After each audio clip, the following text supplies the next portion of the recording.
just mute your mic just for a second, mate, just in case? Yep. Okay. I'm going to give it till it says 1 minute past, just to give those stragglers that chance.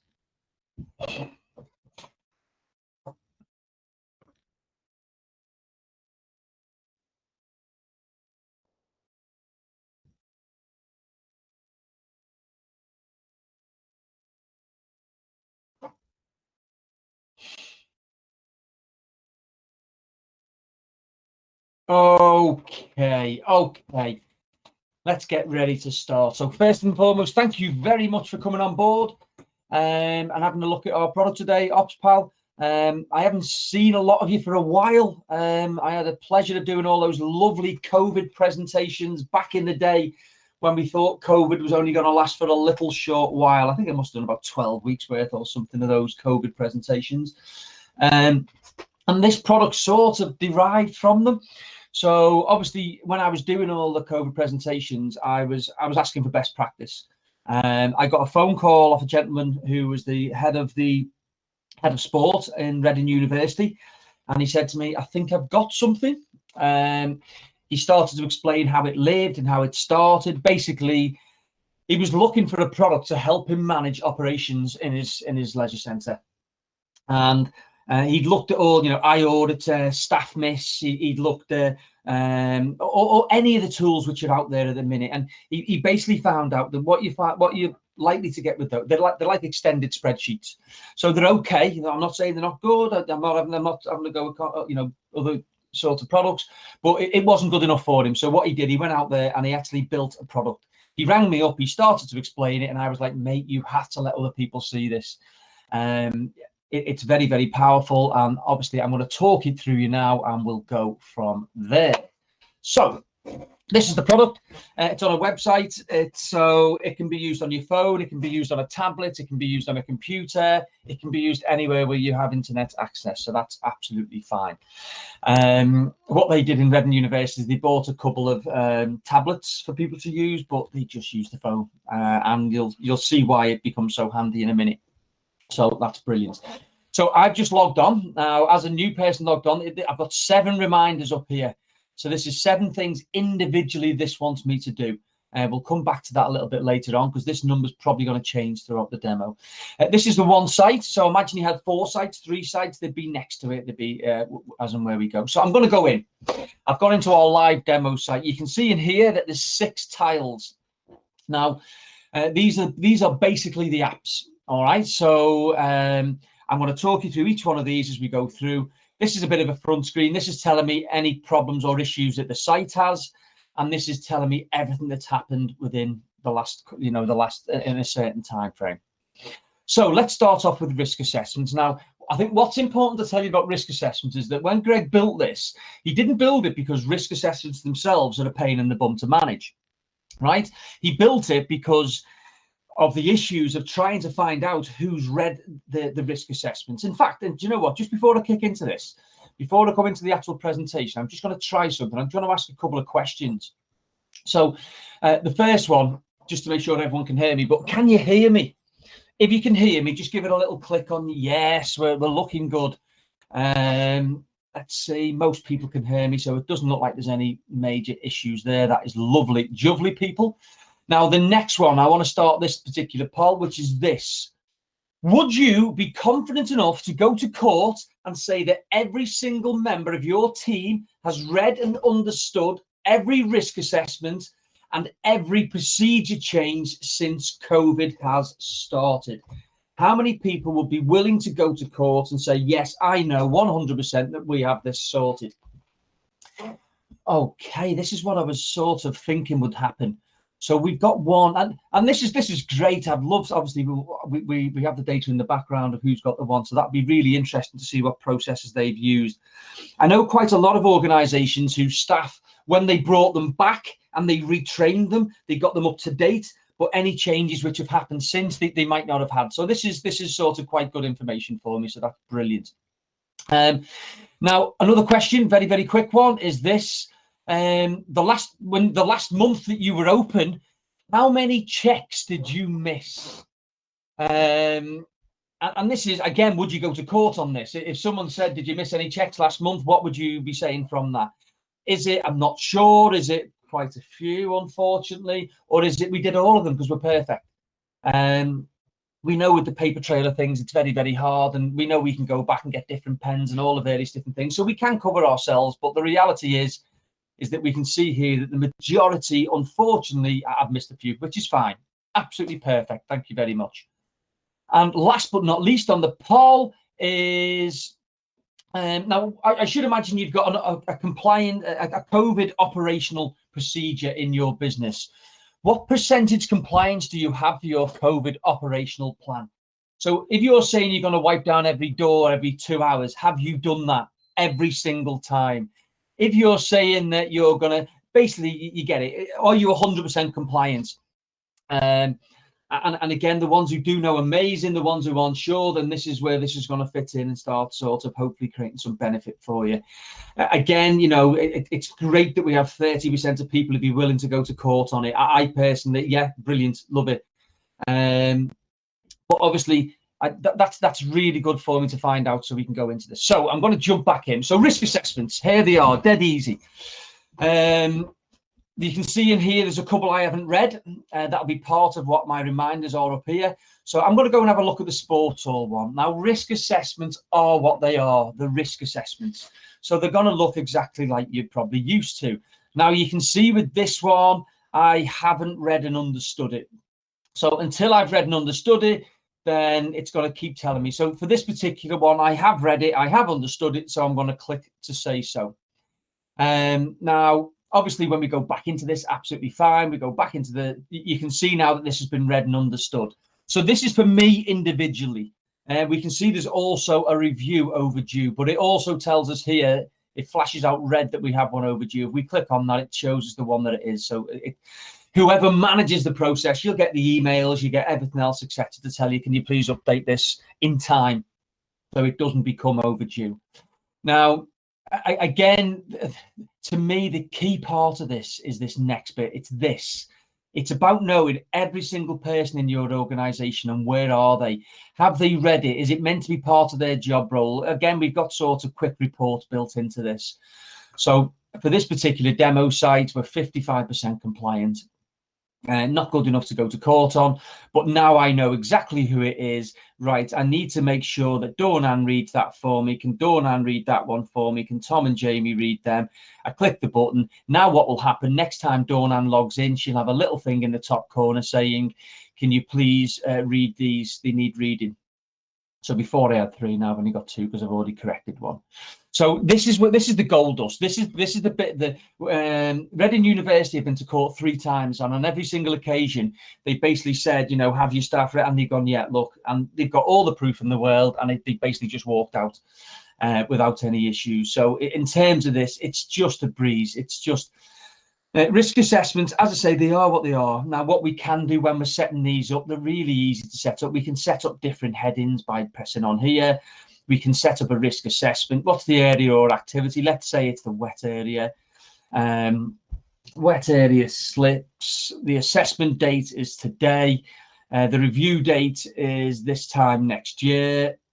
So we'll put that in. The assessor, let's put the assessor as me. I can be the assessor for this one. And I'm also going to administer this as well. So this means that I'll be the one that gets the updates and all the various bits and pieces to make sure this gets managed. Again, now I start to build the risk assessment, which is fine. What is it? Let's say drowning. Who might be harmed? Customers and staff. Again, as per a normal risk assessment, you can write anything you like in here. Some people might not be aware of what hazards are, so we can put drop-ins and bits and pieces or whatever you like. It's a bit like, how do you work out risk? I'm sure you've got some sort of table in the background, if not this one. But we can put yours in there. That's absolutely fine. What are you doing? So you can imagine in here, you'd write in what you're doing. You can copy and paste and drop it in as well if you want. Now, this bit here is very key. So I'm going to say this is low for whatever it is. Do you need anything else to manage this risk? I'm going to, well, let's say, for instance, because we need a new life buoy. I think I spelt it right. We need a new life buoy ordering. Okay, so that's absolutely fine. Is that telling me that it's not playing? Yeah, it doesn't understand that, boy, but that's fine. Again, who do I want to action this? I actually want myself to action this. When do I want it done by? I need this ordered by tomorrow because it's really important. So now in here, you can see a risk assessment, dead easy to set up, and it's also got these further actions. I'm going to come back to those further actions later on. Now, so in here, as I said, the key side of this is basically the fact that once you come into the risk assessments, we can see exactly what. So this is the one I've just set up there very, very quickly. But the idea behind it, and I'll come into these bits and pieces a little bit more, but the idea behind it, I can set it up so I only want duty managers and receptionists to have these. I want the leisure assistant to have this one, etc., etc. So that's risk assessments. The next one is checks. So checks is obviously, it is what it is. You know, check for ice, check for refill hand sanitizer, defib check, yoga inspection, hall inspection, first aid check. There's all sorts of different pieces.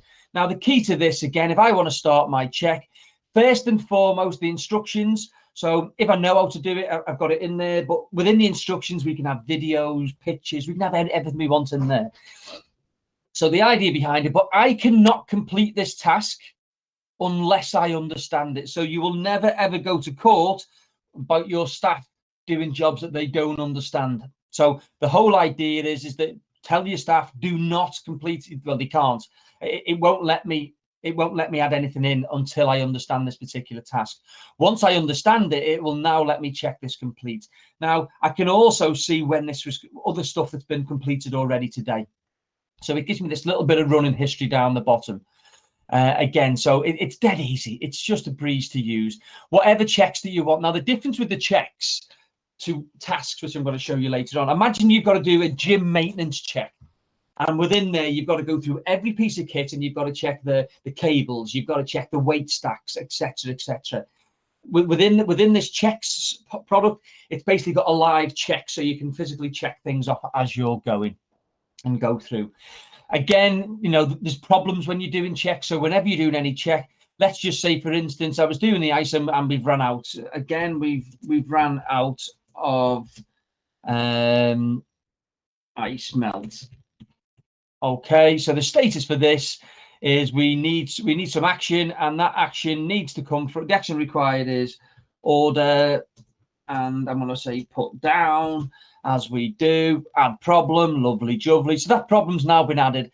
Up here, we've got a little tiny log of it, but there's also a log somewhere else. So it brings all the problems to one place, which I'll go through with you very, very quick later on. So again, checks, dead easy to set up, dead easy to report on. I'll show you that when we get into the report side of things.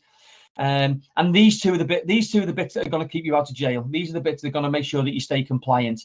Now these next two are the ones that I think are going to start getting the consistency and bring it and improving the service. So this is your procedures, or otherwise known as induction. Now, I know I always joke about this. Most organizations I go and work with on inductions, their induction is normally how not to sue the organization. But what I think an induction is it should be everything you need to do your job.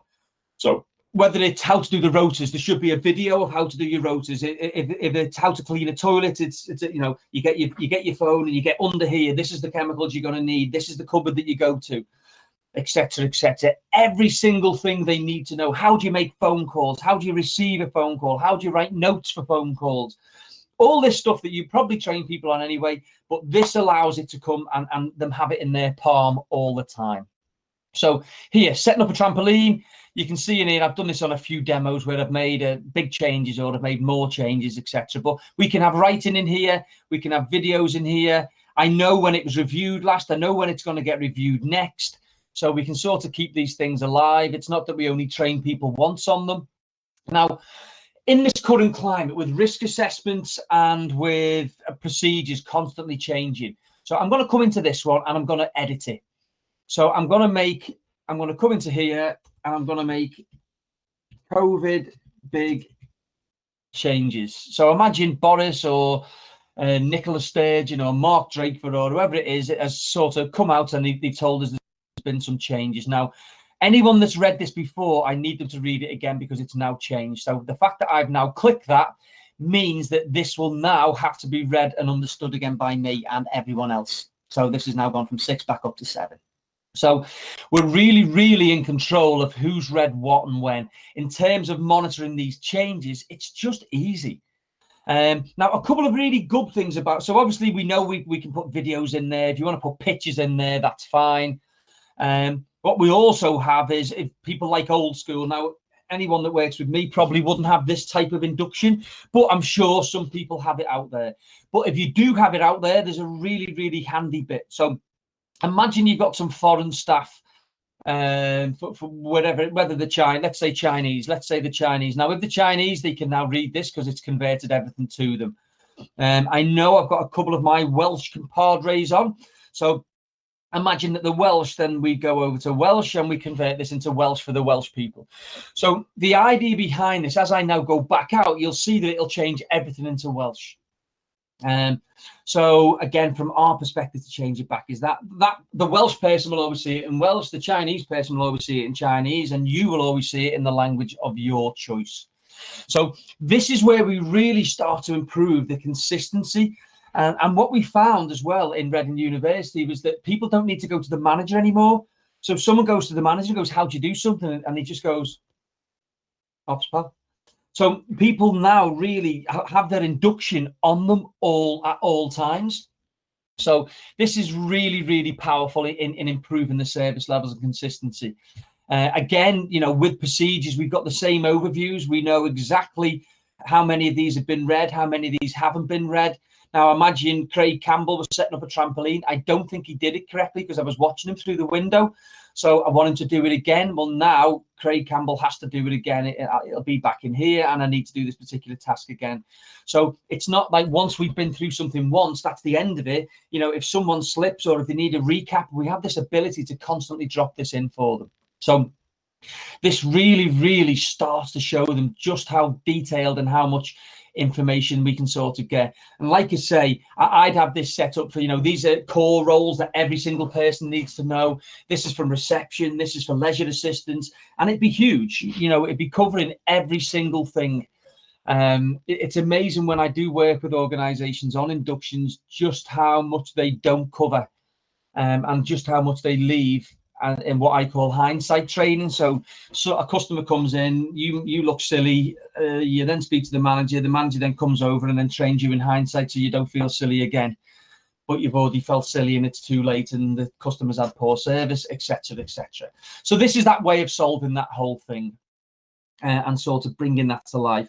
What we found with this as well is version control. Version control is massive, especially if you're in an organization with quite a few sites. You know, even sometimes in sites, it's different departments want to sort of change things and make it their own.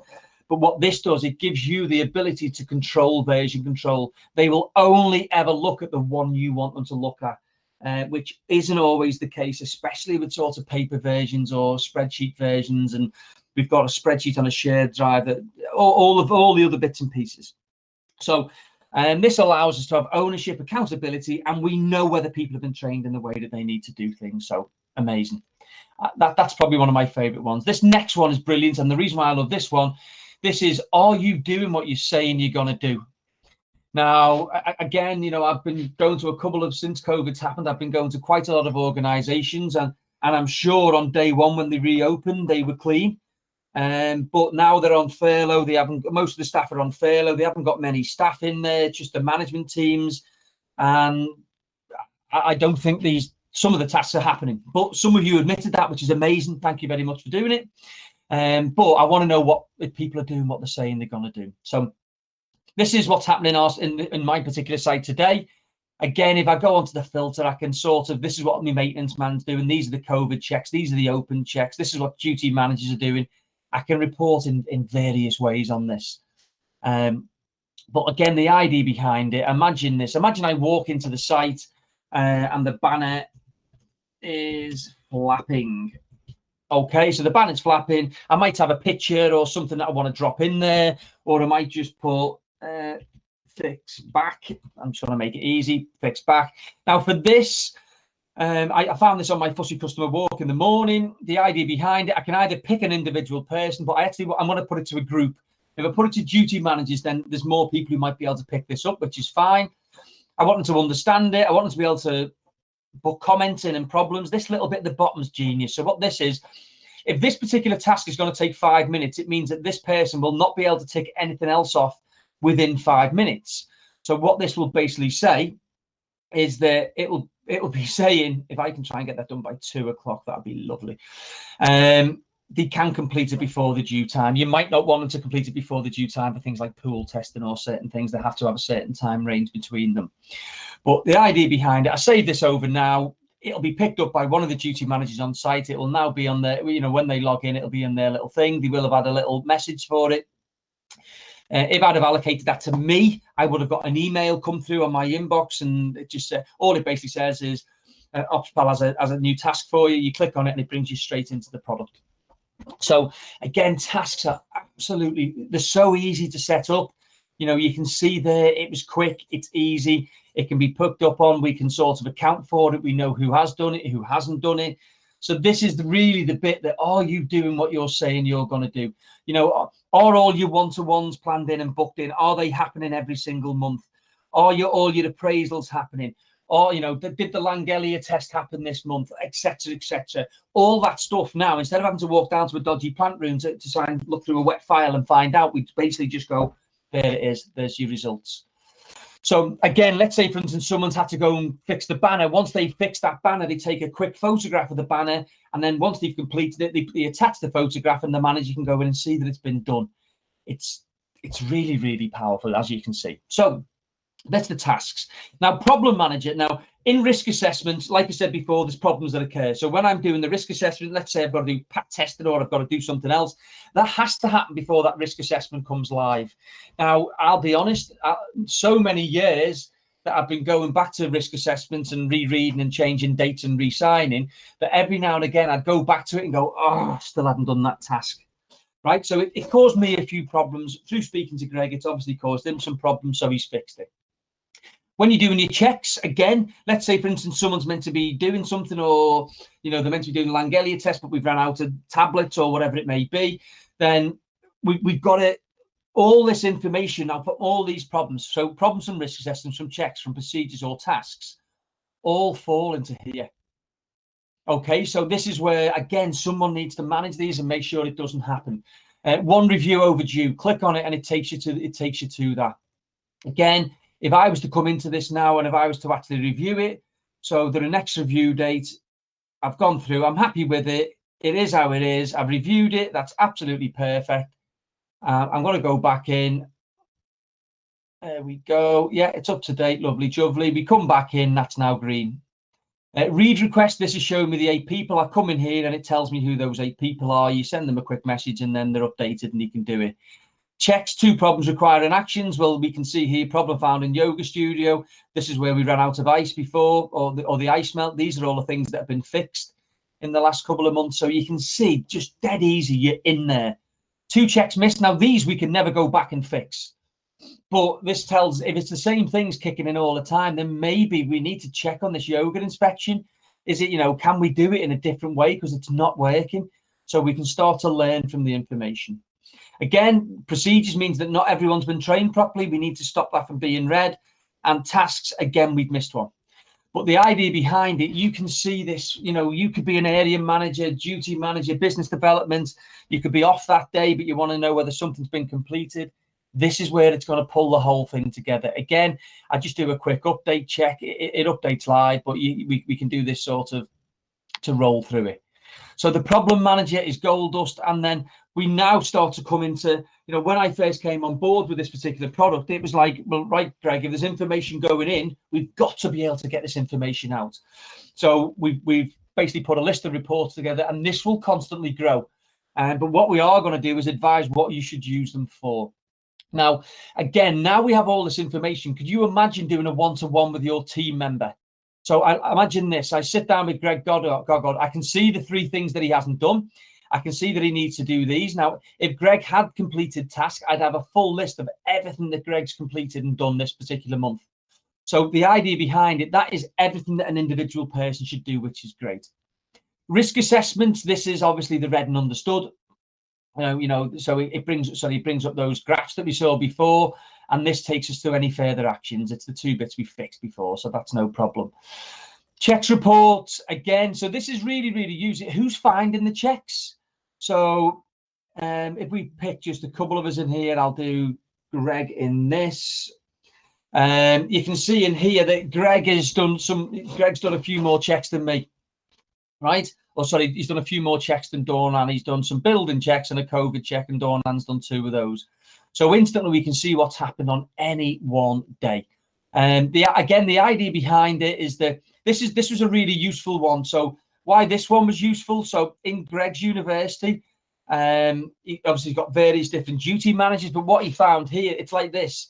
He found that out of 10 of his duty managers, or 10 of his staff, sorry, that one particular person has never ever found a problem.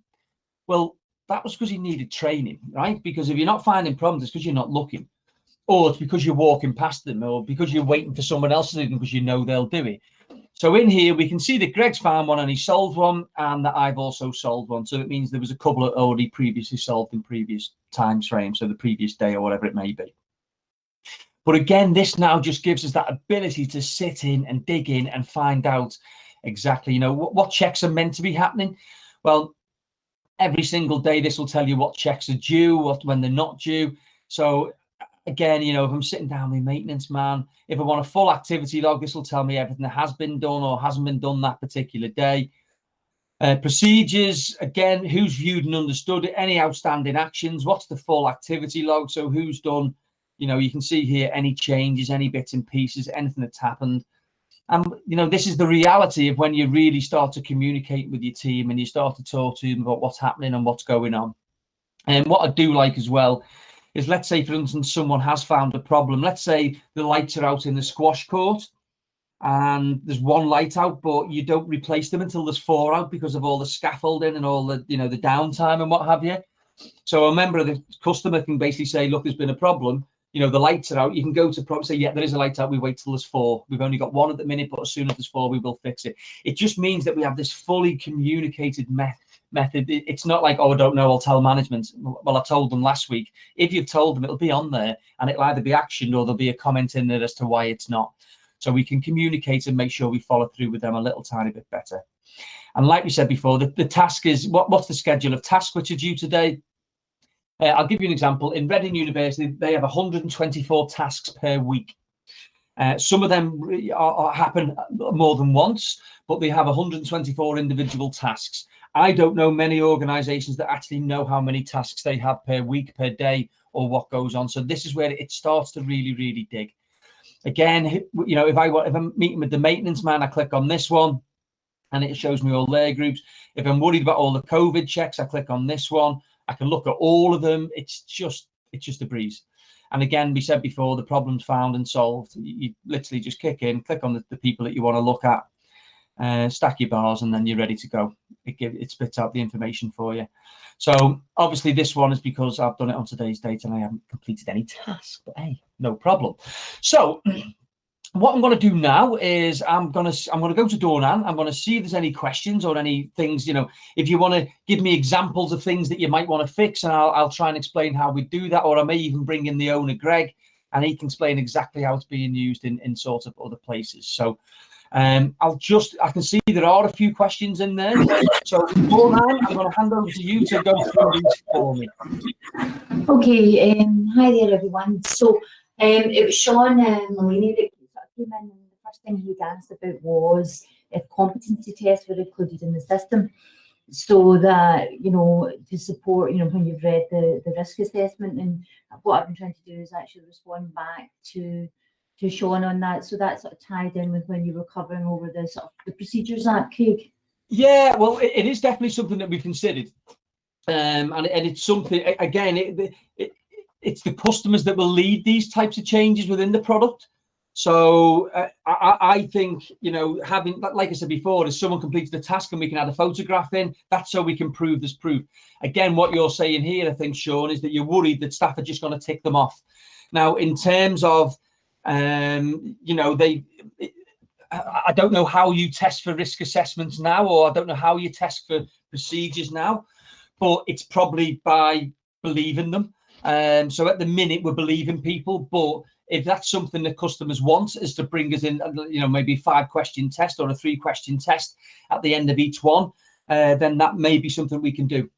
It's definitely something that was posed towards Greg, and it is on a roadmap, but whether that gets brought forward or not will definitely be based on customers and what their needs. But I can see the reason why you would think that would be needed.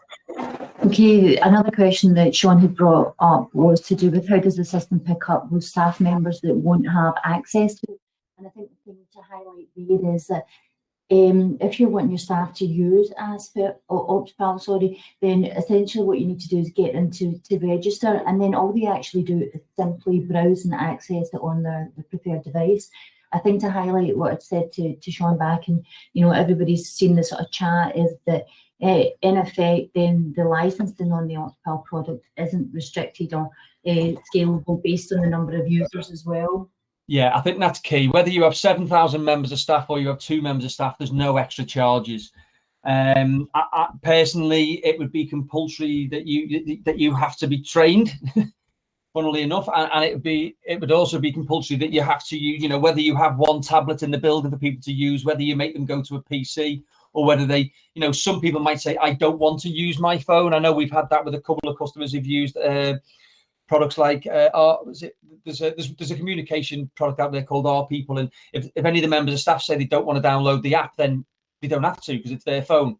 With this, we're not asking them to download anything. It's just a website, and most staff tend to use the phone.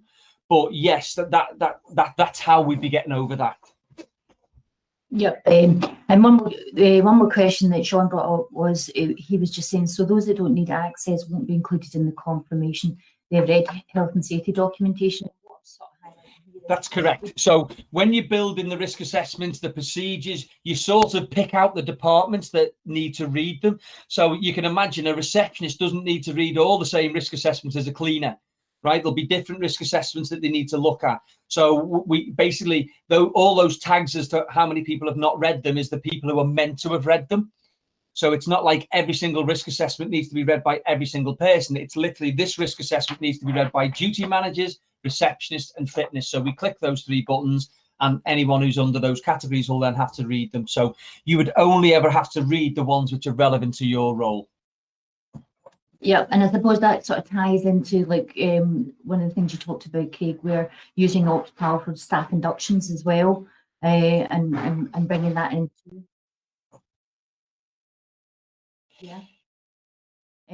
Sorry, Craig. And then one more thing, Richard Kedward, he just came in with a question there. Does the app allow you to recall previous versions of your risk assessments and procedures if required?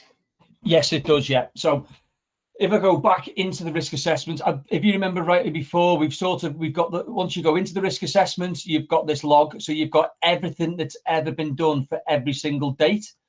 Now, what you may find is that because these are printable as well, you might want to print them.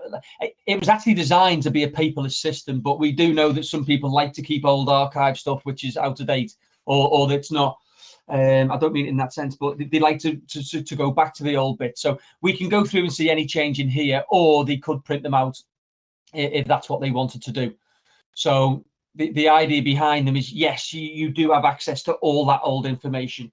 If there's any major problems that you've got, then we obviously as a system, we can go back and help you with that as well if you can't get it, but you will be able to. It's all in the logs. I'm just checking, Greg, that's correct, yeah? Yeah, absolutely correct. Perfect, well perfect. Okay, are there any more questions, Dawn? Yes, there is. Ludi from Aberdeen Sports Village. Ludi, hi, great to have you on. Ludi was actually talking about, I mean, that's probably... We're coming on to that next, Lud. Ludi, you have perfectly got me into my next phase, which is the roadmap. So again, when I first saw Greg and I saw the product, it's the potential of what it can do. The way I see this product is I think this will be able to do every single thing that's not in your leisure management system. So we're already talking with the likes of Gladstone, who are kindly on the call. We're talking with sort of legends, Omnico, all the leisure management providers, because anything that's not in their system, we want to be in this system. So you can see here that this is we're going to be putting dashboards on the main screen. So it's a little bit more interactive and gives you a little bit more information. The next app that we're looking to do is pool testing. Pool testing, the idea behind it, if there's anything that goes wrong today and you're the manager, you'd get an email telling you what action has been done to make sure everything's okay, etc., etc. So we're going to build all that in, and it'll tell you whether you've got pH bounce, pH lock, all the bits and pieces. Accident reporting should be coming in September. Lost property and locker break November. And then we've got customer feedback, meetings manager, rotors, asset manager, and Kosh coming in 2022. Again, pool testing has been massively moved due to the fact that there's lots of hotels and sort of one-man bands or independent sites who said, please, can we have that one?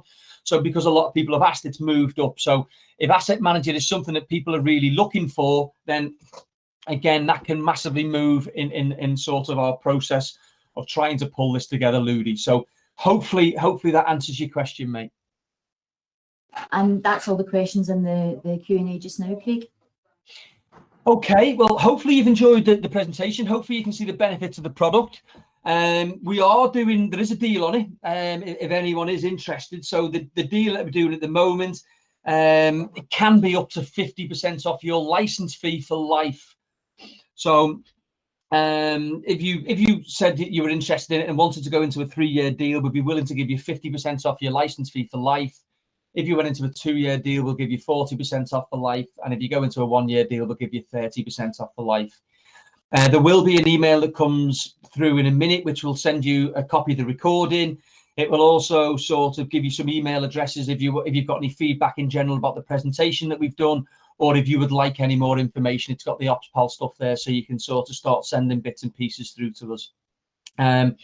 What we do like, if any organizations would like us to present just to their organization with all the people on there who've got lots of questions because they're going to be using the product, that's our favorite way to do it, if I'm being honest.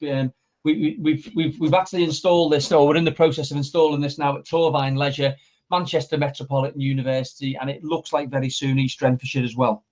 So what we found out by the install is that we're installing these now within about a week and a half.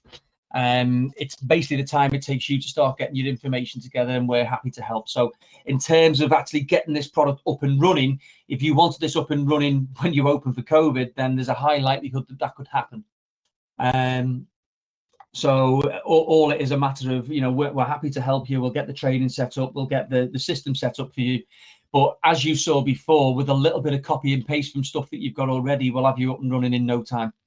And then it's a matter of just making sure that people follow it. But like I said, is one of the things that I like to do is, I'd like to come in and teach people how to run one-to-ones effectively with all this new information that they've got.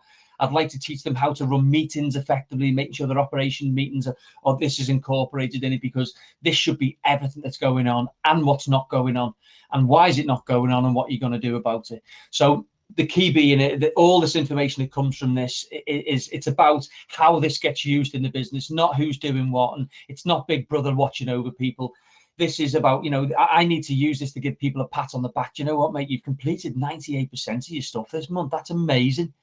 Do you realize you found 47 problems and fixed 32 of them? That's brilliant. So the conversations that we have with all this information is it's second to none. So thank you very much for your time. Oh, someone just asked that question, I believe. So what is the typical setup timeline and support look like? So Ludi, we're looking at, it's the time it takes you. If you said to us, I want to buy it now and give us a purchase order today, we would say, when do you want training? Do you want it to start tomorrow? Okay, well, we need to set your system up first, which will probably take us about a week, maybe a week and a half. And then that would be the training done as well within that week and a half time. In terms of the support looks like, well, again, if you want to speak to any of the people that we've already set up, I've done a load of stuff with Torvine. In fact, we've advised them of about 4 different checks they never used to check for. So you get some advice from an operator's perspective. Greg is brilliant when he's building these because he's an operator. The fact that he's a coding geek, he doesn't mind me calling him that, but the fact that he's a coding geek it's the fact that he's an operator that makes so much sense. he's built things into this. Like he had a member of staff leave, so he sort of got rid of them, and it lost all their tasks. And he was like, oh. So now when a member of staff leaves, you allocate off the tasks to other people, and then you take them off the system, etc., etc. So there's a lot of stuff built in there because this product has been live and working for like 2 or so years, or just over 2 years in there. So hopefully that answered that question for you, Ludi. If there's any more questions, please send them over to me. But you can see, yeah, with the asset management, that might be something that we move up. You know, as I say, we're looking at 2022 at the moment for that. But if there's an urgent need for it, of course we can sort of shift that across, if that's the case. So thank you very much for your time, you lovely people. Like I've said, if you've got any questions or want to ask anything further, please feel free to do so. And I'll just thank you for your time. And hopefully I'll speak to you all soon. Thank you. Bye now.